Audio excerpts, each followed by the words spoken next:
Estamos aqui começando mais essa live, né? Estamos aqui na fase de testes, testando como é que nós vamos proceder aqui, mas já nós... Vocês estão me ouvindo?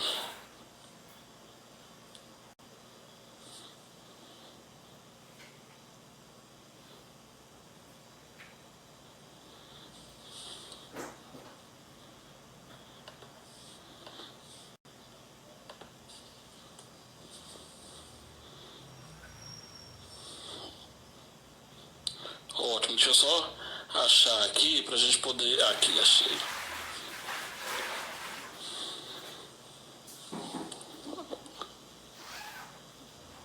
Bacana. Então, como nós havíamos nos programado, né, para fazer este momento, eu vou aqui convidar para somar-se a nós a querida professora Alessandra, e nós vamos hoje conversar um pouco sobre tudo isso que tem nos atravessado enquanto psicólogos, desde a nossa formação, né, a nossa formação em psicologia até a nossa prática clínica. Então vou convidar aqui a Alessandra, achei. Vamos esperar a Alessandra agora entrar para a gente começar nosso bate-papo. E a ideia é bem essa, gente, é a gente fazer hoje um bate-papo bastante livre, né? Tentando falar um pouco sobre as nossas especificidades, tanto na nossa prática profissional, quanto também, né, na nossa vida, porque nós somos estudantes também, né? Então, Alessandra, seja bem-vinda e muito obrigado por aceitar o convite, viu?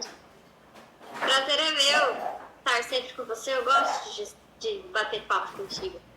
Tá, vocês estão conseguindo me ouvir? Porque eu recebi um recado aqui na minha tela dizendo que o áudio estava indisponível. Tá me ouvindo? Tô, mas eu não sei por que eu não tô conseguindo falar com o fone, você, né? Percebeu? Tira o fone. Peraí, deixa eu só tirar aqui então. Gente, nós estamos aprendendo, viu? Agora ficou melhor, né? É melhor. Tá. Então, muito obrigado a todos e todas que estão aí nos acompanhando nesse momento. Se vocês ouvirem cachorros latindo aqui, não importa não, viu? Nós estamos literalmente em casa, né? Aham. Muito obrigado ao Alisson, Franciele, Gustavo, Diene, tantos que estão ali, Edinara, tantos que estão nos acompanhando já, que os nomes vão aparecendo aqui, aí eu vou falando, viu? Se vocês tiverem alguma pergunta para fazer, podem ir mandando aí, que a gente vai, durante a live, nós vamos tentando responder aí na medida do possível. Ale, então vamos começar a nossa conversa. Fala um pouco aí sobre a sua formação, como é que foi a sua formação em psicologia, o que você gostaria de partilhar conosco hoje, aqui nessa noite. Tá. Bom, eu fiz o curso de psicologia, eu acho que como a maioria já sabe, em Várzea Grande, no Univag, no Centro Universitário de Várzea Grande. Eu iniciei a minha graduação no ano de 2009 e colei grau em janeiro de 2013. A minha foi uma das últimas turmas que fez o curso integral em 4 anos, né? Porque hoje, por conta de uma portaria do MEC, a faculdade, a Univag, agora também não é mais integral e são 5 anos a grade. Então, a minha foi uma das últimas turmas privilegiadas aí a fazer o curso integral, né, em 4 anos. Que mais? Que bacana. E como é que foi para você essa experiência da formação? O que você vê que ou falta ou que você pensa assim, que a formação em psicologia deveria se atentar mais? Assim, eu acho que uma coisa que a gente tem que ter em mente quando a gente entra no curso de psicologia é que a faculdade, a graduação, ela é generalista, né? E eu entendo isso não só no curso de psicologia, mas todos os cursos. A graduação, a formação acadêmica é uma formação generalista, né? A gente aprende um pouquinho de um monte de coisa, mas não se aprofunda em nada, né? Porque o aprofundamento, esse aperfeiçoamento a gente vai fazer depois da graduação. Uma coisa que eu sempre falo é que A formação do psicólogo se inicia na graduação. Ela não se encerra na colação de grau, né? A gente tem que estar ali, né, em formação constante, né? Porque as coisas vão mudando, as pessoas vão mudando, os contextos sociais vão mudando e a gente precisa estar se adequando, né, a essas novas realidades aí que se impõem. Exatamente. Eu vejo, Ale, que é uma das grandes questões, assim, que pelo menos a mim parecem bastante necessárias, é a gente começar a repensar, né, de que maneira a psicologia... Porque, assim, o primeiro ponto que para mim fica muito evidente, qualquer pessoa que escolhe fazer psicologia precisa gostar mais de gente do que de teoria, né? Para mim, isso é o ponto básico. Né? Ninguém deve escolher psicologia se gosta mais de outras coisas, gente. Né? Então, a psicologia é um curso eminentemente para aqueles que gostam do ser humano. E gostar, né, não no sentido romântico da palavra, é gostar inclusive das limitações do outro, né? Gostar inclusive daquilo que falta na outra pessoa. Eu vejo que isso é muito necessário. Então, eu penso que a formação deveria também caminhar para esse lugar, né? De tentar compreender a complexidade humana, compreender esses espaços em que as pessoas se colocam durante toda a sua vida. Mas e você? Você perguntou para mim, agora eu pergunto para você. Como que foi a sua formação? Fala um pouquinho pra gente. A minha formação, ela se deu ali em Rondonópolis, né? Eu me formei na UFMT em Rondonópolis, um campus maravilhoso, com professores assim, memoráveis, professores que até hoje eu tenho ainda contato. E foi do ano de 2012, então quando você colava grau, basicamente, eu iniciava a formação, né? Foram 5 anos. Na minha cara que eu sou velha. Uma jovem senhora, como você me disse hoje, né? A jovem senhora. Então, aí, nesse sentido, foram 5 anos, então eu colei grau em 2017, então são 3 anos como profissional psicólogo, e nesses 3 anos, assim, aprendi muito, mas a minha formação também foi uma formação generalista, e aí no 4º ano, na UFMT, a gente faz a opção lá chama TTP, que é a disciplina específica, e aí eu optei pela psicanálise. Na verdade, eu estava imerso em outros movimentos, né, discutindo outras questões, e aí eu optei pela psicanálise, que foi a mais próxima, e em 2017 colei grau em maio, né, um mês muito importante para mim, que é o mês do meu nascimento, então colei grau no início de maio, em Rondonópolis, e logo depois comecei a trabalhar. Então, uma formação muito, muito interessante, porque é uma formação que me colocou em contato com a realidade humana. E eu me lembro assim, de um dos grandes momentos da minha formação em Rondonópolis, foi quando o Pedrinho Guareschi esteve lá em Rondonópolis, e ele disse uma coisa que ficou muito impregnado em mim. Ele falou o seguinte, né, no lançamento do livro, ele falou: olha, eu gostaria que vocês sempre tivessem diante de si isso.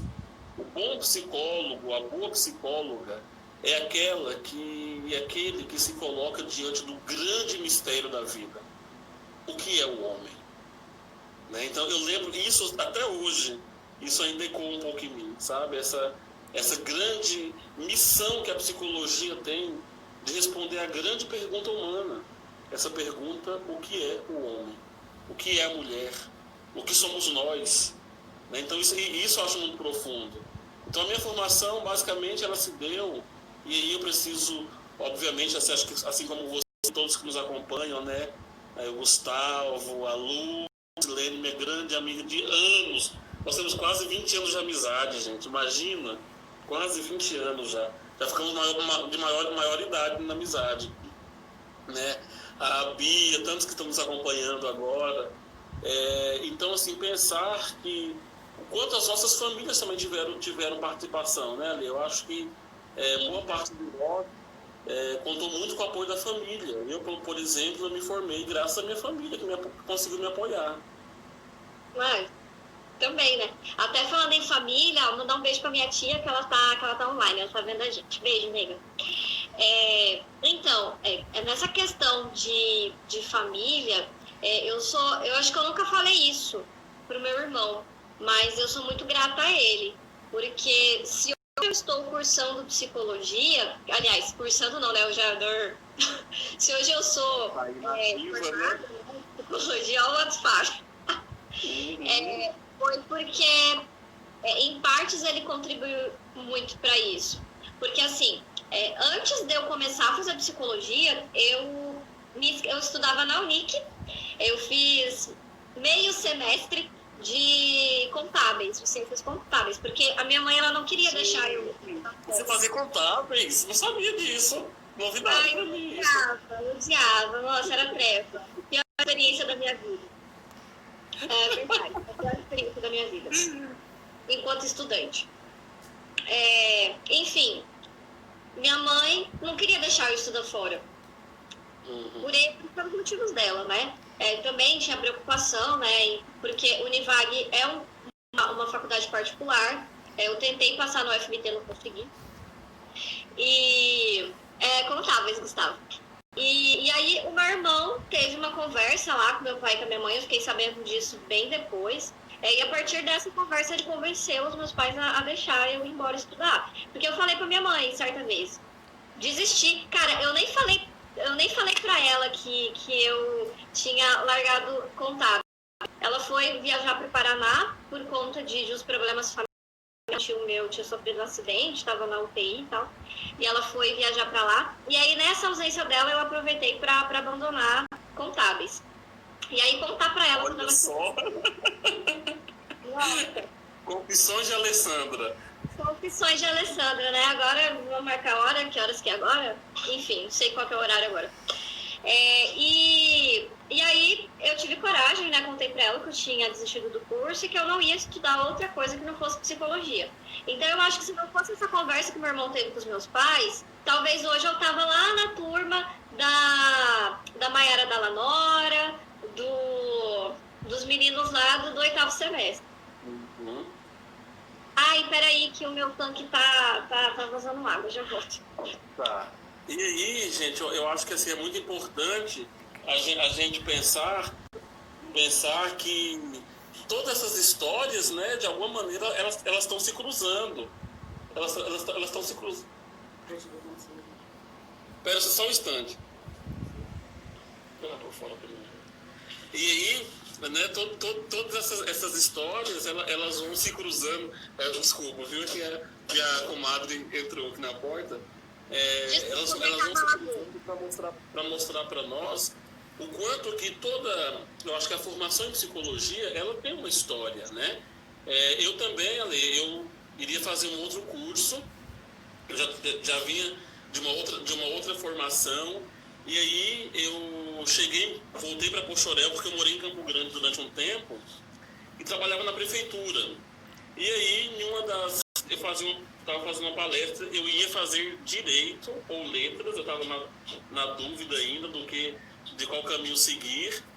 E aí, numa palestra, eu preciso agradecer muito a Janete, minha grande amiga, que você já me ouviu falar várias vezes dela, e a Rejane Regenoldi, que são duas psicólogas de Pochorel, duas grandes amigas.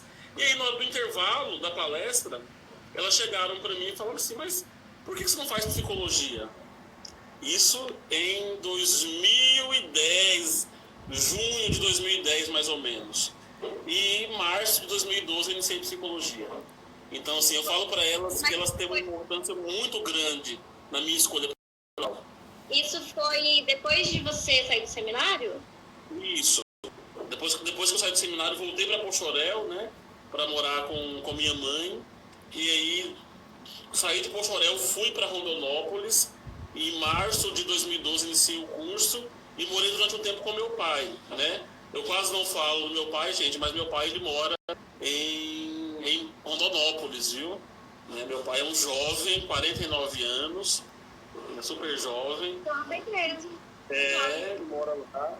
Sou filho único dele, né? Da minha mãe eu tenho mais duas irmãs, que eu amo de paixão. Então, assim, é muito, muito interessante perceber a lei. E aí eu fico com essa questão, né, para te perguntar, o quanto que a sua história influenciou na sua formação? Cara, eu acho que 100%. Né? Porque, assim, eu sempre gostei muito de ler, né? Hoje eu tô meio negligente com essa questão da leitura, mas eu sempre gostei muito de ler. Meu primeiro emprego, inclusive, eu trabalhei aqui em Primavera, na Atuale, com a Rosana Fava. E aí, quem me ensinou tudo, né, ali da loja e tal, foi a Lucila. E ela sempre me chamava atenção, porque a loja não era movimentada o dia todo, então eu sempre levava um livro e ficava lendo escondida. Aí ela me chamava atenção, porque as pessoas vão passar na rua, vão ficar vendo vocês sentada lendo. Aí eu me escondia atrás dos... e tinha um negócio lá com os canos de tecido enrolado. Aí eu me escondia atrás desses trem de tecido pra ficar lendo. Adorava fazer serviço de banco, porque aí eu ficava lá a tarde inteira lendo, aguardando na fila. Então eu sempre gostei muito de ler. E aí, as leituras que eu fazia acabaram me levando por esse caminho. Antes de querer fazer psicologia, eu quis fazer filosofia, né? Tanto que o primeiro vestibular que eu me inscrevi foi em Goiânia.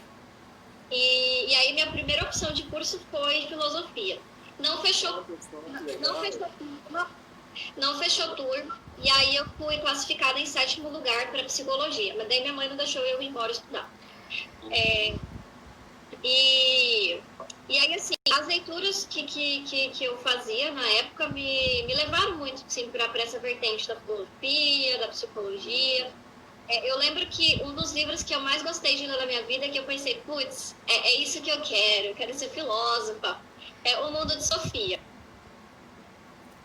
Eu comprei toda a história da filosofia, né? Então foi um livro que eu gostei muito de ler, né? E eu pensava, eu quero ser filósofa. Mas aí, enfim, não deu certo a filosofia, aí eu passei aí nesse vestibular para psicologia lá em 2007. E aí, assim, influencia, né? Tipo, não vou entrar nos pormenores, sei lá, mas o histórico da gente acaba, assim, levando a gente por esse caminho. Tanto que eu até falo em sala de aula, que uma das maiores decepções da minha vida, na minha graduação, foi descobrir que, tipo, o transtorno mental não tem cura. As maiores decepções, cara, da minha vida. Foi, porra, a gente pode falar palavrão, né, porque é um negócio da Unic. Né, mas enfim. Mas sim, eu acredito que a minha trajetória de vida influenciou, assim, 100% para ser não só quem eu sou hoje, mas para ter escolhido isso como profissão. Né? Eu até na época da faculdade, a gente tinha colegas que falavam assim pra gente, que todo psicólogo tem problema, todo psicólogo... Ainda bem, né? Todo psicólogo não vai bem da cabeça, né? Eu acho que, pelo menos assim, das pessoas que eu conheço assim, próximas, assim, dos psicólogos que eu conheço próximo, todos eles passaram por traumas que acabaram influenciando aí na escolha profissional. Mandar um abraço para todo mundo que está entrando. E só antes de continuar, né? Todo mundo que está entrando, Maiara, Priscila, Amanda, Regiane, Maria, a Laura, minha conterrânea, Laura, forte abraço. Minha irmã, Rafaela, entrou. Então, todos vocês, forte abraço, Matheus, todo mundo aí que está nos acompanhando, né? Neste bate-papo, nessa conversa tão gostosa. A Regiane entrou, viu? A Regenolde, que eu tinha falado. Regiane, já falei de você hoje, viu?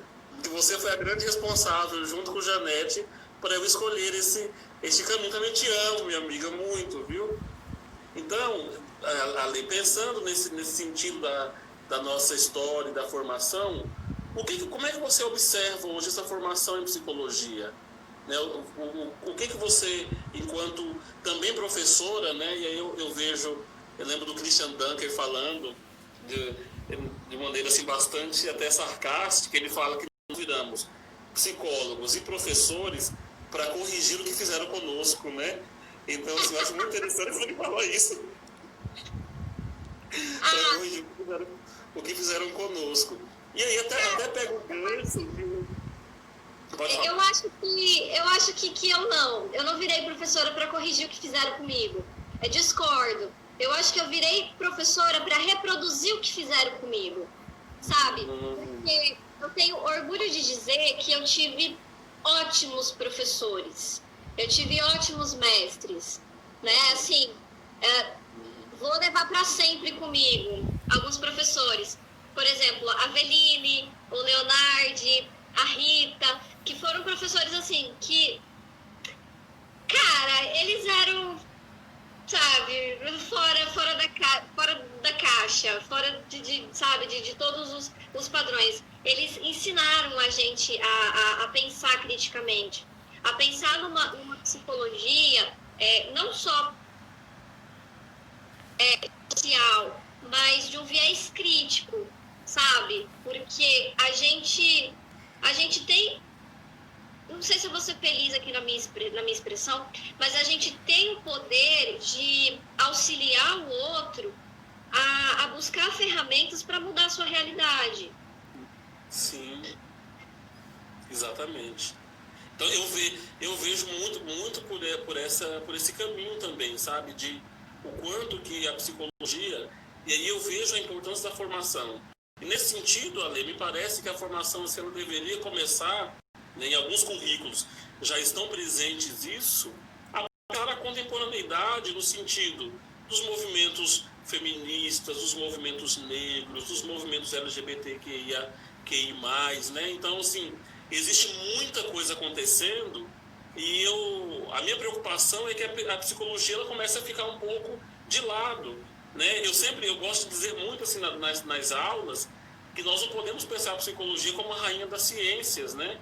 Porque aí a gente cometeria um erro muito grande. Se a gente pensa ela como rainha das ciências, a gente não dialoga com os outros. E o psicólogo, eu acho que antes de tudo, até a Wélida, ela fez uma menção esses dias em um vídeo falando isso, que é uma das ideias que eu tenho muito fixa e que eu de fato acredito que o nosso trabalho enquanto psicólogo é ajudar o nosso paciente ou o nosso cliente, analisante, a depender da abordagem, a chegar à liberdade, né? Eu acho que isso não tem preço.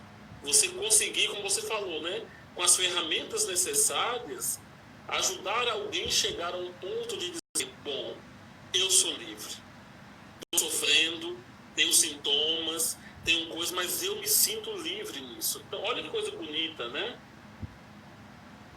E eu não vejo outra alternativa para a psicologia que não seja dialogar com a realidade.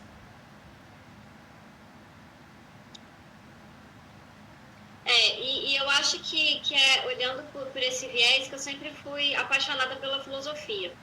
Há muito tempo atrás tinha uma propaganda, se eu não me engano era da TV Cultura, não tenho certeza, que falava assim, que o que move o mundo não são as respostas, né, mas são as perguntas. E a filosofia ela traz muito disso, do questionamento. Né? E aí, assim, pegando a tua fala, eu acredito que a partir do momento que a gente para, né, de olhar para esse ser humano, a gente olha ali somente para aquela teoria redonda, fechadinha,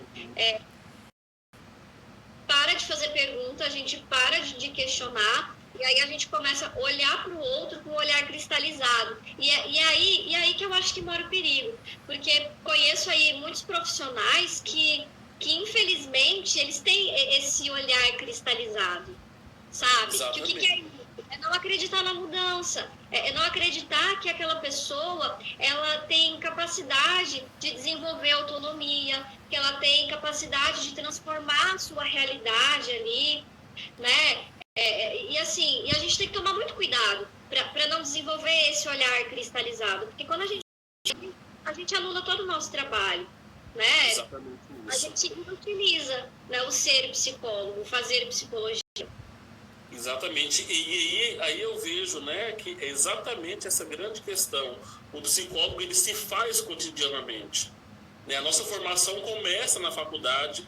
Os nossos estudantes que estão nesta live, por exemplo, estão ali passando por esse período formal de formação, só que o nosso fazer é diário, né? Nós temos que nos questionar todos os dias, nós temos que nos perguntar sobre as nossas posturas todos os dias, nós temos que tentar entender a lógica do mundo todos os dias. Então não tem como a gente fugir desse diálogo constante com outras ciências, né? Eu acho que você tocou um ponto muito importante, Ale, que é não permitir que o saber se cristalize, né? Porque um saber cristalizado não serve para nada, né? Um saber cristalizado, ele só serve para enfeitar. Parece aqueles livros, não sei se na sua família tinha esse costume, mas quando tinha uma Bíblia, um livro religioso aberto, ou um livro na estante, que ninguém tocava, ficava ali enfeitando. Ninguém parava para ler uma linha do que estava escrito assim, né? Um saber cristalizado, para que ele serve? Não serve para grande coisa. O saber, ele é real quando ele começa a encontrar em nós, psicólogos, esse eco, eu acho, né? Não sei se você partilha dessa ideia de que primeiro tem que fazer sentido para nós, psicólogos e psicólogas, né? Sim.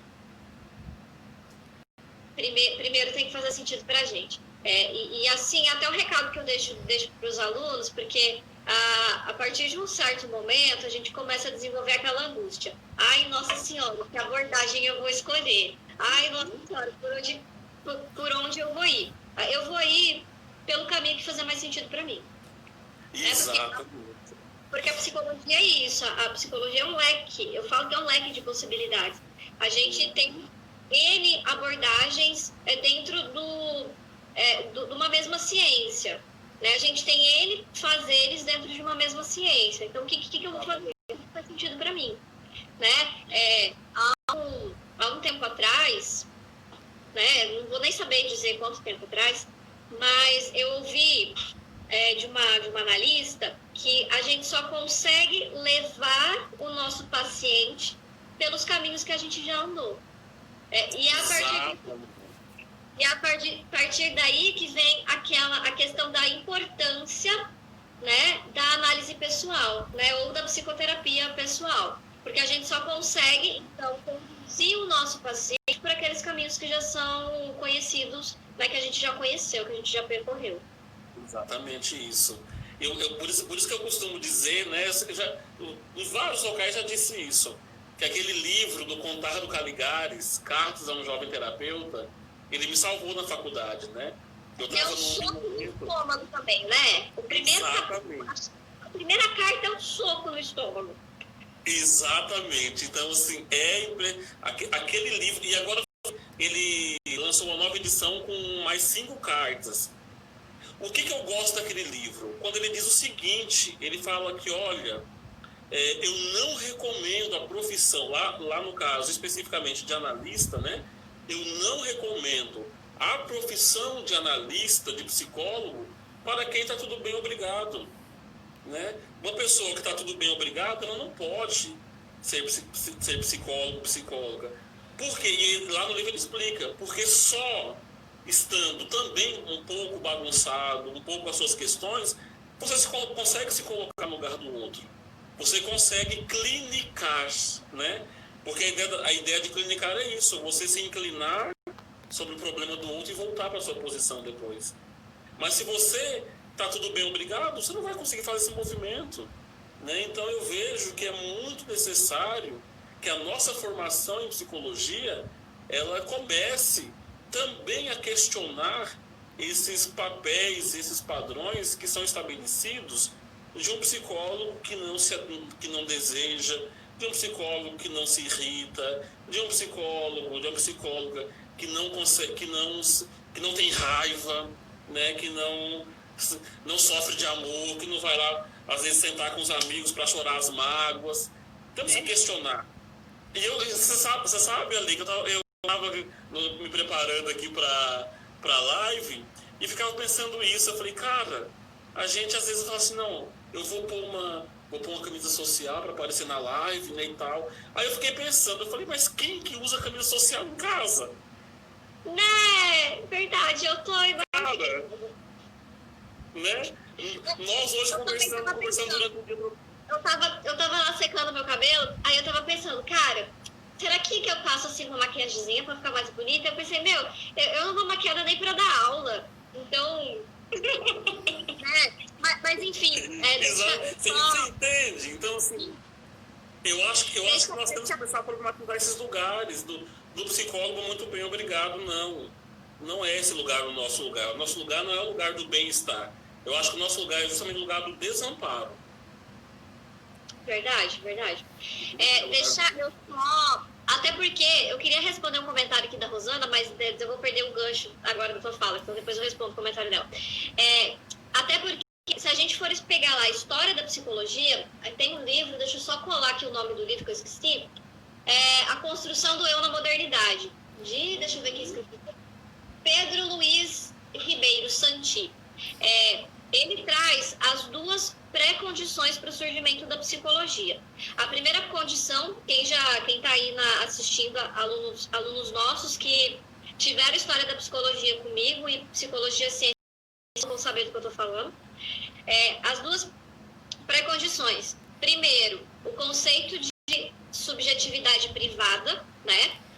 E o segundo é a crise do eu, né? Então, a partir do momento que o homem se percebe sem nenhum amparo, porque, né, o teocentrismo sai e vem o antropocentrismo, o homem no centro, o homem ali dono da sua própria história, ele se vê como um sujeito livre, né, para fazer as suas escolhas, e com isso vem sentimento de desamparo, e aí vem essa crise do eu. O homem perde a referência, né, e a partir dessa perda de referência, desse desamparo, que a psicologia tem aí uma pré-condição para o surgimento enquanto não só ciência, mas enquanto profissão também.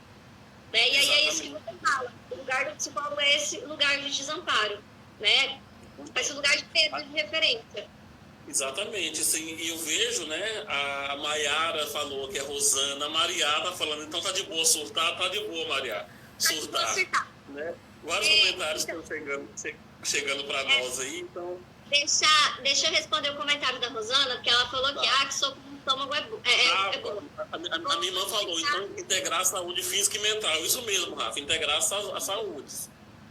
Explicar, então, por que eu falo que o primeiro capítulo do Contar do Caligares é um soco no estômago, porque a primeira carta que ele traz, ele já traz assim, se você busca reconhecimento, ser analista não é uma boa opção para você, né? Porque... Até o exemplo do pai dele, que era médico, né? Você lembra? Tem o exemplo do pai dele. Sim, porque o médico, ele recebe o reconhecimento do seu paciente, né? Eu me curei graças ao médico, né? Graças ao tratamento ali que o médico fulano de tal me ofertou. O analista não. A pessoa, ela chega lá, né? Toda destruída, toda sem nenhuma referência no teu consultório, você vai lá, faz todo um trabalho com ela, cara, 2 anos depois ela vai passar por você na rua, ela nem vai lembrar quem é você. As pessoas vão perguntar para ela, nossa, você mudou, você tá tão bem, ela vai dizer que foi Deus, que foi a ajuda dos amigos, que foi assim, qualquer coisa, menos o analista, menos o psicólogo, né? E aí por isso que eu brinco, que é um soco no estômago, porque você já toma aquele choque assim logo de primeira. Porra!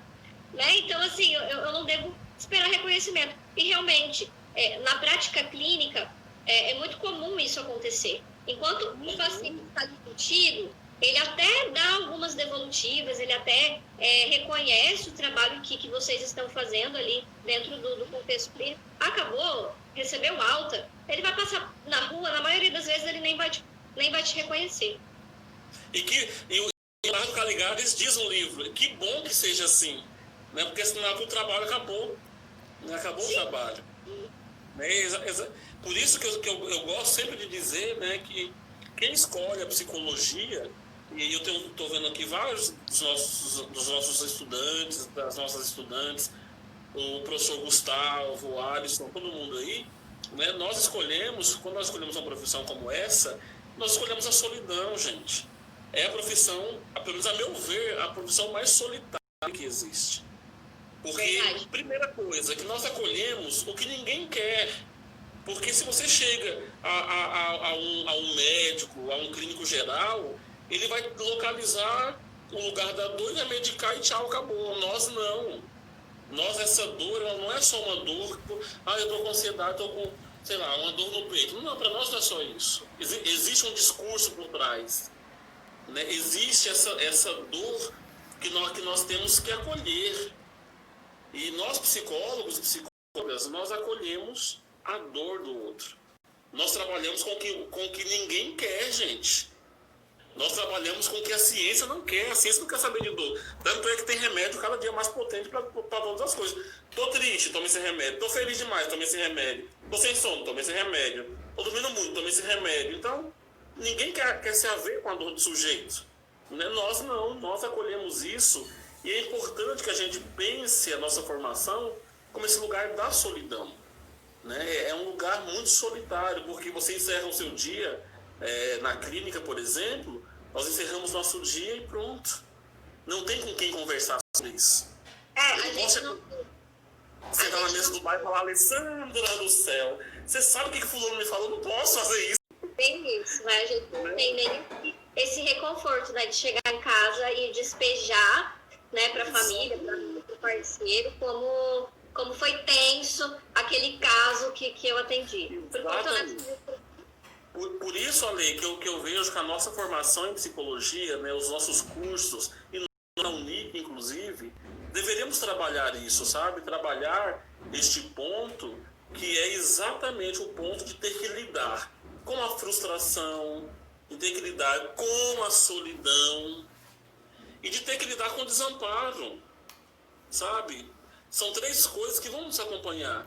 E não estou dizendo, gente, né, que a nossa profissão é ruim. Não é isso, de forma nenhuma. Né? Eu não conseguiria fazer outra coisa na minha vida se eu não fosse psicólogo. Né? Eu acho que eu não conseguiria ser nada além do que hoje eu sou. Mas, mesmo assim, eu vejo que é importante que a gente localize esses 3 pontos. O desamparo, a solidão e a frustração. Porque ninguém me disse na época da graduação que a psicologia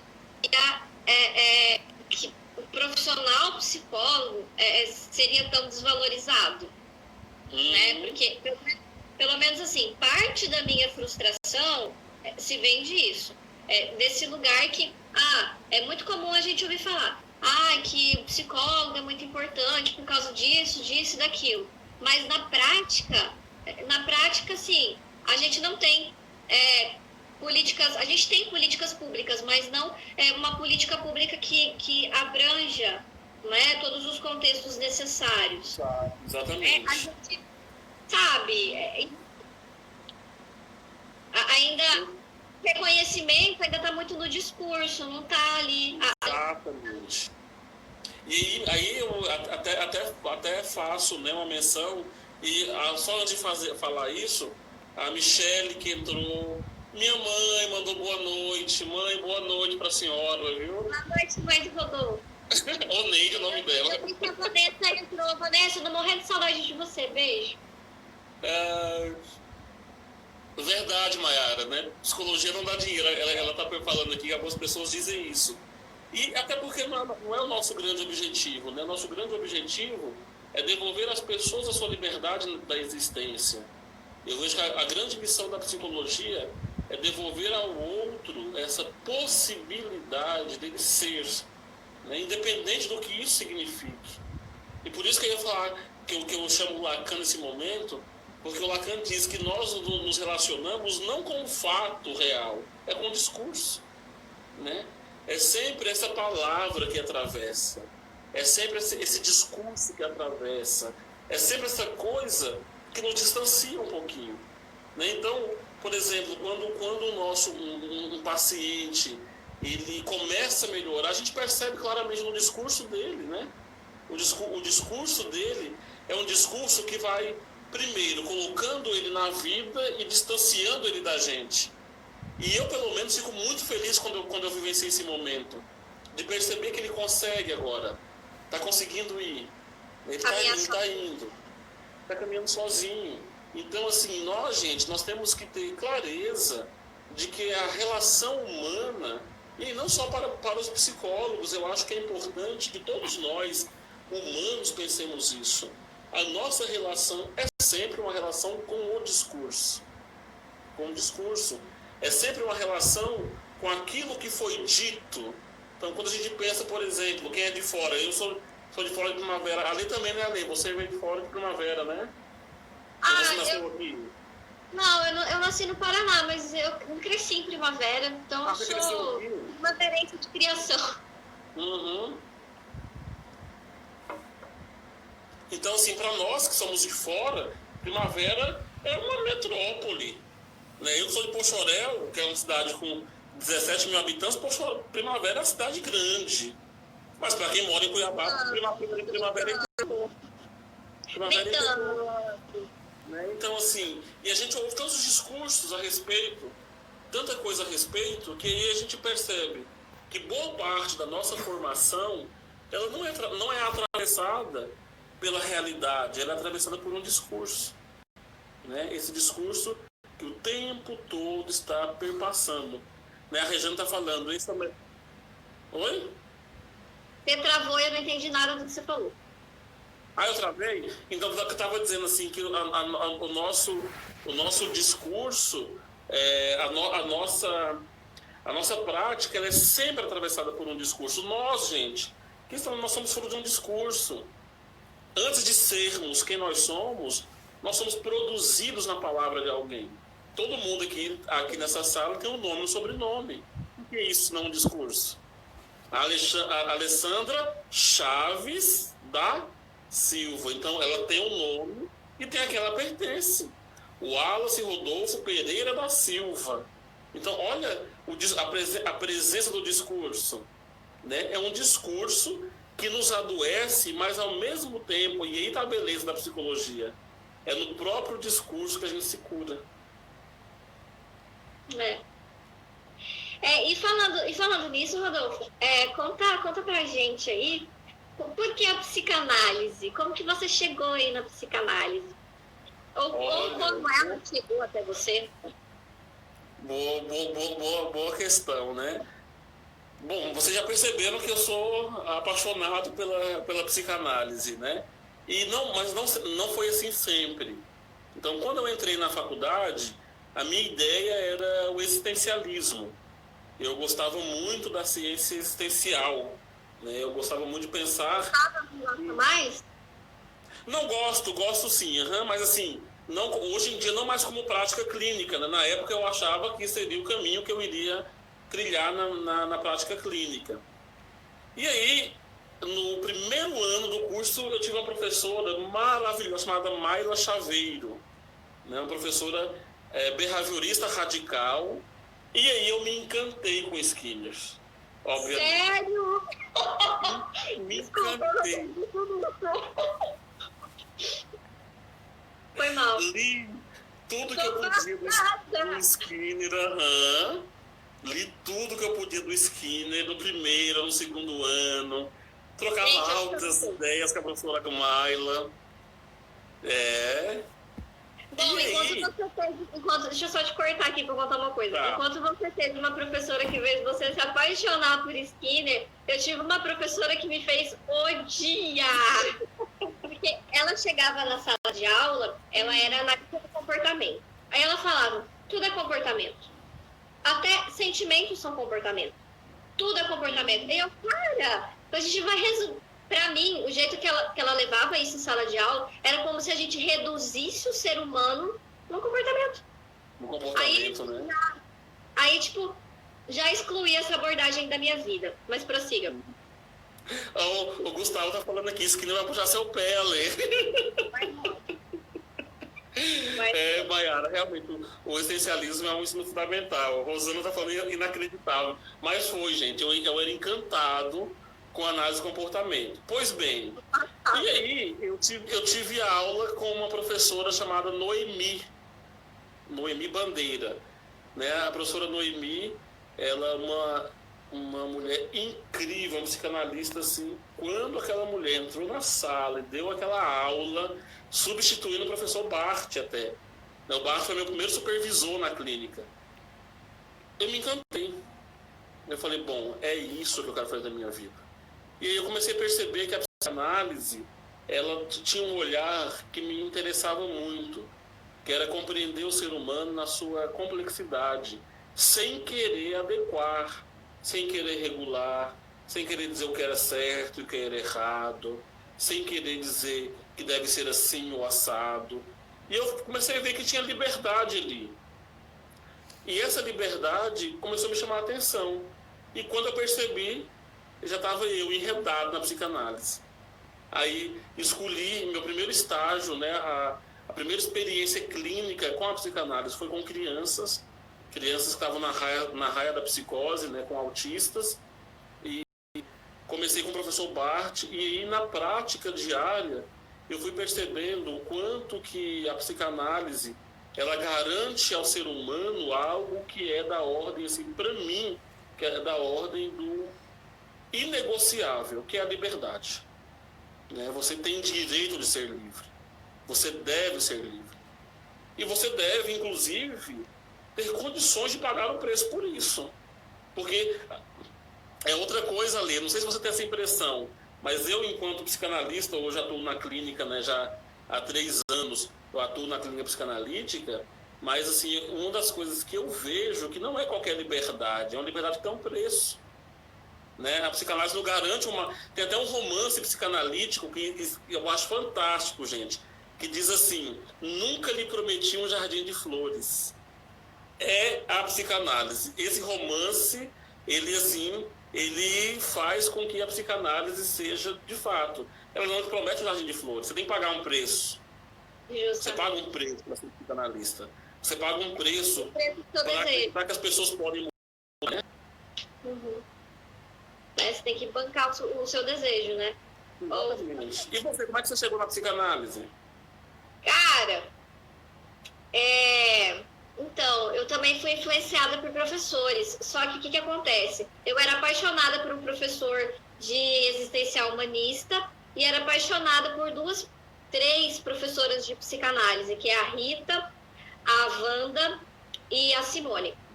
Aliás,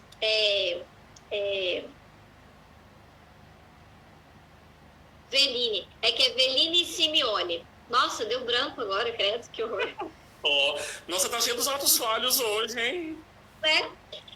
E assim, eu estava muito em dúvida entre a psicologia existencial e a psicanálise. E aí, quando eu estava no 6º semestre, assim, tipo, lá na Univag, quando a gente estava no 3º semestre da faculdade, a gente observava os alunos do 6º semestre fazendo triagem. Então, 3º semestre eu fiz observação na clínica psicanalítica. 6º semestre eu fiz a minha triagem na psicanálise. Aí quando chegou na hora de atender, que era 7º e 8º semestre, eu estava muito em dúvida, porque eu fui conhecer a psicologia existencial, eu acho que foi no 6º semestre que a gente teve a primeira disciplina da matriz de existencial humanista. E cara, eu me apaixonei, porque assim, como eu falei no começo da live, eu sempre gostei de filosofia. E aí assim, eu tinha um professor maravilhoso, todo tatuado, cheio de pinto, assim, nossa... E, quando ele abria a boca, a gente ficava assim... Porque era muito maravilhoso o que ele falava. E aí, assim, essa questão... porque a psicologia existencial, ela traz muito isso do pensamento, pelo menos assim, dentro da existencial mesmo e não da abordagem humanista, traz essa questão, né, do Sartre, né, do homem livre, do homem que é livre, mas ao mesmo tempo ele não tem como escapar das consequências das suas escolhas. E eu sempre acreditei muito nisso. Só que aí cheguei lá e eu gostava também da psicanálise. Eu ficava com aquele conflito. A gente é livre para fazer as nossas escolhas. Mas por que eu escolho preto e não escolho branco? Então tem alguma coisa aí que rege as minhas escolhas. Tem que ter alguma explicação. E eu ficava nesse conflito. Aí quando eu cheguei no 7º semestre, eu tive que escolher qual era a abordagem que eu ia fazer os atendimentos, que daí era 1 ano. 7º e 8º semestre para fazer atendimento na clínica escola. E cara, e aí eu fui e falei, não, eu vou experimentar a existencial, porque eu já fiz 3º, 6º, né, na psicanálise. Aí eu fui. Só que assim, era para eu ficar 1 ano atendendo na abordagem existencial. Cara, eu não dei conta. Eu fiz 3 atendimentos com o meu paciente, eu fui correndo na coordenação, chorando, assim. Você não tá entendendo? Chorando, e falava pra coordenadora do curso. Cara, eu não dou conta de ouvir o fenômeno. Eu não sei o que eu faço com o meu paciente. Cara, meu primeiro paciente foi traumático, eu acho, o atendimento. Porque aí eu tava lá, tendo que atender na abordagem existencialista, e eu não dava conta de ouvir o fenômeno. Não conseguia. E aí, assim, com muito custo lá, choramingando para a coordenadora, ela deixou eu mudar de abordagem. Aí eu terminei de fazer o meu estágio na clínica na psicanálise. Porque para mim é o que faz sentido. Uhum. Para mim, o existencialismo é uma filosofia de vida. Eu levo tudo que eu aprendi, né, dentro dessa teoria como filosofia de vida. Porque, cara, eu não consigo ouvir o fenômeno. Se perguntarem para mim o que é ouvir o fenômeno, eu não sei nem dizer mais o que é ouvir o fenômeno, porque eu não dou conta. Porque para mim, o que faz sentido é a psicanálise. Sim, porque... E a psicanálise, o que eu vejo, assim, né, claro, todas as abordagens, e como vocês já viram, eu gosto de outras abordagens, mas a psicanálise, ela garante que a gente pense fora da caixinha, né? E é isso que eu falei anteriormente. A gente tem que escolher o que faz sentido pra gente. Exatamente isso. Né? Então, por isso gente, mas professor, eu gosto de pensar dentro da caixinha, ótimo, não tem problema. Né? Escolha uma abordagem que tem a ver com a sua visão de mundo. Né? Assim, isso não quer dizer que a psicanálise é a abordagem certa, as outras abordagens estão erradas. Não, cara, não é isso. Porque as outras abordagens, elas vão fazer sentido para as outras pessoas. Né? Do mesmo jeito que vai ter pessoas que vão se adequar ali no tratamento, muito bem, obrigada, de uma TCC ou de uma Gestalt terapia, e não vão se adequar no trabalho analítico. Exatamente. Outras pessoas vão se adequar numa análise, mas não vão se adequar nessa outra. Né? Por Então, isso que a prática clínica, né, que para mim assim, é muito importante, eu não me vejo fora da experiência clínica. Hoje, talvez, grande parte do meu ser psicólogo e ser psicanalista está ligado à experiência clínica, inclusive, que é o que o Lacan pede para a gente, né? A psicanálise é uma experiência, é uma praxis, né? Então, você tem que estar ali, vivenciando no dia a dia. Mas o que eu percebo, e que para mim assim, é inegociável, é garantir isso. Eu vejo que a abordagem, e aí nós estamos dentro do tema da live, né, que é a experiência, a prática clínica que eu escolhi, pelo menos, Ale, né, que você também escolhe, é essa que acredita no ser humano. Né? Então, isso eu acho bonito. Para a psicanálise, todo mundo pode mudar se desejar mudar. Aí está a grande questão. Você respeita o desejo do outro, você respeita o tempo do outro, você respeita, inclusive, os caminhos que o outro escolheu tomar. E tudo bem, é o tempo dele, é o espaço dele. E assim, eu tinha uma professora, a Wanda Bastos, que ela falava assim pra gente, cara, não existe certo ou errado. Né? Porque a psicanálise não tem isso do certo ou errado. Né? A gente vai olhar se aqueles sintomas, se aquilo que a pessoa está fazendo está trazendo sofrimento para ela ou não. Né? E aí, dentro disso que você falou da praxis, na época da faculdade, eu comecei a fazer psicoterapia. E aí eu fazia psicoterapia com uma psicóloga que ela era da linha humanista. Eu fiquei, eu acho que 1 ano fazendo tratamento com ela. Até que finalmente eu optei, então, na faculdade pela psicanálise. E aí eu ficava, cara, mas eu acho que a psicanálise serve para os outros, ela tem que servir para mim também. Exatamente. Então eu acho que tá na hora de eu romper esse meu tratamento com a minha psicóloga e procurar uma analista. Eu fui me despedir dela, gente, eu chorei tanto. Sério? Sério.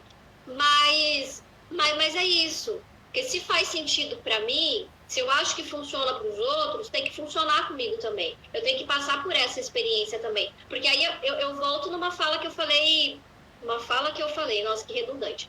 Ali atrás, né? A gente só consegue conduzir o nosso paciente por aqueles caminhos que a gente já experimentou. Né? Então, como que eu vou, né? Como que eu vou atuar dentro de uma abordagem se eu não me coloco nesse lugar de paciente dentro daquela abordagem? Exatamente. Então, eu vejo que quando a gente escolher, né, a nossa experiência clínica, ela tem que estar ligada à nossa questão pessoal. Não existe, não tem como separar, né? Inclusive a Rosana e a Melissa aqui dizendo faz sentido, concordo exatamente, né? A Edinara também comentou, porque é isso, né? Não tem como dissociar. Eu, por exemplo, quando vou para a clínica, né, eu não sei, né, você tem voltado a experimentar isso, ainda bem que eu vou pegar no seu pé até você voltar. Você sabe disso, que eu não me canso de pedir para você voltar para a clínica, você sabe disso, né? Estou dizendo isso publicamente, que é para os outros me ajudem a cobrar a Alessandra, viu, gente? Ela tem que voltar para a clínica. Eu aprendi com a Natália Arcuri que quando a gente faz um compromisso público, a gente tenta manter o máximo foco, a gente tenta cumprir ele. Aí você sabe ótimo. Exatamente. Então, eu, por exemplo, olha, eu adorei. Então, tá aí feito o compromisso público, porque eu pego no pé dela mesmo, gente, para ela voltar para a clínica. E uma das coisas assim, que eu vejo muito, por exemplo, quando eu saio de casa... Hashtag volta pra clínica, Alessandra. Viu? Não sou só eu não, tá vendo? E quando eu vou pro espaço da clínica, eu não vou só assim de maneira leviana. Eu chego ali naquele espaço e eu penso o quanto de vida existe ali, sabe? Uma das coisas que a psicanálise ela me oferece, e eu vou até abrir um pouco mais, a psicologia me oferece diariamente na prática clínica a possibilidade de eu ter vida com a vida dos outros, né? De eu me sentir vivo, porque diante de mim tem alguém vivo, e vivo em toda a sua complexidade, com as suas dores, com as suas alegrias, com os seus medos. E me lembra muito uma música até do Belchior, que ele fala assim: eu tenho medo está por fora, medo está por dentro do meu coração. Isso é quase que impagável, vou dizer essa palavra até, né? Quase que impagável. Quando você sai de casa, e sai de casa não porque você tem a obrigação de ajudar, você sai de casa porque você quer ver vida. Isso é psicologia. Psicologia trabalha com vidas, não trabalha com diagnóstico, não trabalha com transtorno, não trabalha com nomes, depressão, não é isso. Isso trabalha com vida. E essa vida é pulsante, né? A psicologia é isso, né? A gente se colocar diante de um outro, né? Diante da alteridade, né? Que eu acho que é um conceito que a gente tem esquecido, né? O que é a alteridade? Exatamente. Que é olhar para esse outro diferente de mim, né? Que tem as suas especificidades, que tem as suas limitações, né? E que eu também tenho as minhas características, tenho as minhas limitações, mas diante da alteridade, diante desse outro, eu me permito crescer, né? Porque é a diferença que agrega. O igual não agrega. O igual não... Oi? Não agrega, a gente cresce porque é diferente. Sim, a gente cresce diante dessa alteridade, desse outro que nos mostra outras possibilidades, que nos mostra outras maneiras de ver, de sentir. Exatamente. Gente, vou confessar para vocês, nós tínhamos programado 30 minutos de live, já vai dar 1 hora, está acabando nosso tempo. Sério? Né? Ale, então, eu vou abrir o espaço para que você fale um pouco aí as considerações finais, já agradecendo todo mundo que participou conosco, a Dani, a Rosane, todo mundo. Nós temos 26 segundos aqui, apareceu para mim. Vixe Maria.